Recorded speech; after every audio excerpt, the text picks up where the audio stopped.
Coming from a woman who has worked almost every position in corporate America, from warehouses to home health aide to grocery store clerk to a corporate salon, actually multiple corporate salons, and now is a self-employed independent contractor, I would like to say a couple of the things that I do not miss about working in corporate America. Okay? Number one is the interview process. They ask you so many questions about how you can be of value to them, right? They hide everything that they have going on that's making their turnover rate so high. That's making so many people get out of Dodge.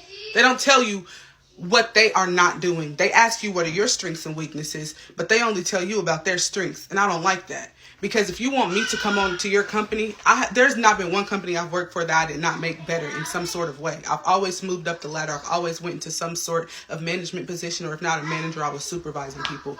But I have never worked for a corporate company that valued me as an employee. I need to know what your strengths and weaknesses are, because 9 times out of 10, y'all don't know how to talk to people. Y'all are continuously giving people corrective actions for life happening to them. But you guys can send people home early because you brought too many people in and didn't know you weren't going to need as many, which is cutting their checks shorter. And that's okay with you. But if they wind up having to call in because something happens with their children or something happens with their home, or they just don't feel well because they've been at work 12 days in the past 2 weeks, you want to get mad at them and tell them that they're not being a team player. I don't like that. Another thing I don't like about corporate America is the selective disciplinary actions. So we will have people working in the higher up sections. Hold on, baby. The higher up sections like management or directors even, who are never at work, or when they're at work, they're on their phone all the time, or they cuss at people, or they go on lunch breaks for way too long, or hush, I'm talking, or they're constantly on at the bathroom, something like that. But then if you have an employee who is literally your slave, who is literally getting pinched off of what they're making for the company, if they got to go to the bathroom, you count. And if they gone for longer than 3 minutes, they get in trouble. That's happened at call centers so many times.